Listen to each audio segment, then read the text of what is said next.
Welcome to Dalma Makes. The two projects in this video will be the last ones in this potion bottle series for now. If you enjoyed this video, you can go watch all the other ones. I put them in a nice playlist for you. You can find the playlist in the description and at the end of the video. And now let's get on with crafting project number 1. Preserved Jellyfish Cubes. From the selection of containers I wanted to upcycle, this one was a rather short jar with a cork. I really liked the shape of this, so I decided to keep it as is mostly, and I'm going to do most of the decoration to the cork. First of all, I glued a disc of MDF to the top, and I used hot glue for this. Once in a while I remember that I can actually kind of sculpt with hot glue, simple things, so I decided to use it to make a more interesting edge. As I already had the hot glue fired up, I also added this metal circle. I'm not sure what it came from, but it was the perfect shape and size to add sort of like a fancy handle to this top.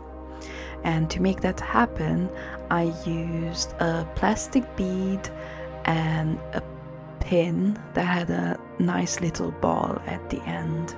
The way I secured this was with the help of the hot glue, but I actually pushed the pin through to the wood and the cork. Once the hot glue has cooled, I moved on to painting, and I base coated everything in a blue acrylic paint. I previously marked the cork for the water level. This will be relevant later. After the base coat, I mixed a sort of muted teal color, and I went over everything, but not pushing it into the grooves of the texture on the bead, leaving a little bit of the dark blue peeking through. Next I added some gold paint. At this point I thought I was finished, but I'm actually going to return to repaint this. Now for the contents of the jar. I had this handful of imperfect opalite tumbles. They are a man-made material, but they are so beautifully iridescent and they remind me of jellyfish. I wanted to suspend them in some sort of beautiful liquid, so I mixed some iridescent blue acrylic paint with a lot of water. This acrylic paint was a little bit old, so it was a bit chunky, but I went around the problem by using a syringe to only extract the tinted water, and it still had those microscopic sparkly iridescent particles suspended in the liquid. I definitely wanted it to be mostly transparent so that we can see those beautiful jelly cubes inside.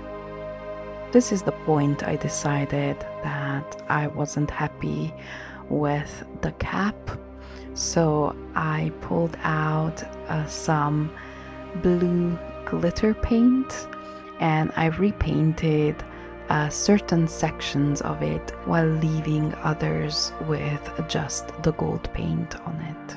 And that resulted in a more satisfying and fancy looking finish. A little bit of sparkle for a magical ingredient jar, I think, is just the right thing sometimes.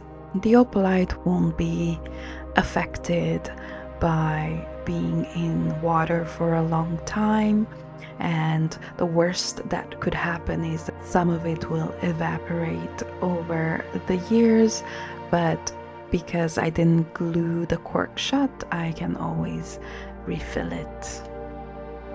Let's move on to project number 2, Galaxy in a Jar. For this one, I'm upcycling a spice jar. As you can see, it used to just hold some oregano. I think these small jars are just absolutely adorable, and every time something empties, I can't help myself but save it for a future project. I prepped it by scraping off the label and then cleaning off the sticky residue with some isopropyl alcohol. I knew that I wanted to fill this jar with a certain very sparkly glitter that I had, but I couldn't possibly fill the whole jar with it. So instead, I came up with the idea of only coating it on the inside. To do this, I used some transparent varnish and I painted on a thick coat all the way inside the jar. This is the glitter I used. It's a very, very fine one, so having it on the inside of the jar was essential, as on the outside it would shed and it would be very difficult to always clean up after it. But this method with the varnish yielded the desired results anyway, and it contains the dreaded glitter. To cap off the bottle, I'm going to use another one of those wooden discs and this beautiful glass cabochon that has the image of a galaxy. I'm also going to use some rhinestones. These are pale pink, but I plan to paint them so they will match better.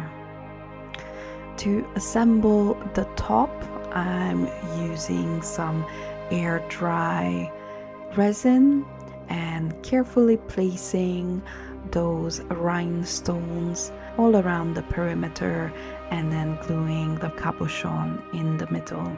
For the edge, I'm going to use this piece of textured ribbon and I'm base coating it in some blue acrylic paint. The steels in the fibers makes them less porous and more durable, and it also gives me a better base to work with. As this spice jar had the typical plastic top, there was nothing salvageable about it, so I had to make my own. I base coated everything in a really dark purple, carefully painting around the cabochon as I didn't want to obstruct any of that beautiful image underneath, and added the dark violet to the ribbon as well. I painted the underside as well, as I realized that from certain angles it might be possible to catch a glimpse of the underside of the lid, and I didn't want it to be bare wood. To attach it, I'm using more air dry resin, as this sticks to glass, whereas not many other things do. And I'm adding a generous bead around it that will cure really hard and will secure the jar shut forever.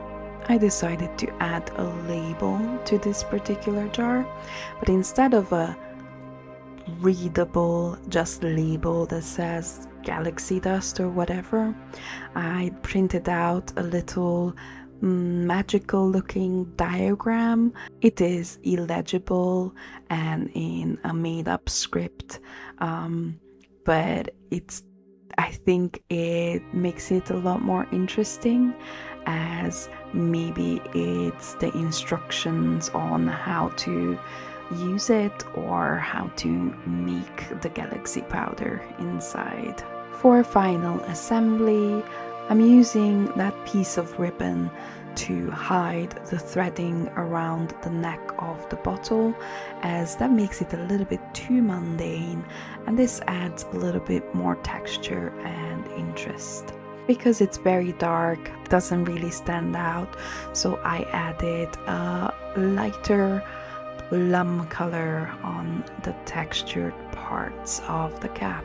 I also decided on the orientation of the label, and I used more of that air dry resin substance to glue it on. As a very final touch, I added a little bit of gold acrylic paint. This will make it match with the other things that I have on my shelf. And with that finishing touch, our last little upcycled potion bottle is done. The sparkle in this is just mesmerizing, and it's even more eye-catching in person. I'm not even sure the camera is able to pick up.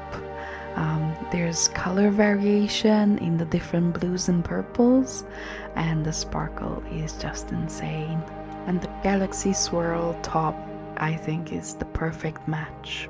I would really like to hear from you in the comments which one is your favorite, and maybe let me know which one is your favorite from the entire series. Or maybe you can leave me an idea of what household object would be really good to recycle into a potion bottle or ingredient container. If you enjoyed my video, please consider subscribing to my channel. I post every week.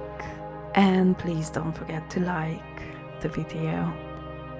Thank you for watching. I hope you're having a nice day. Bye.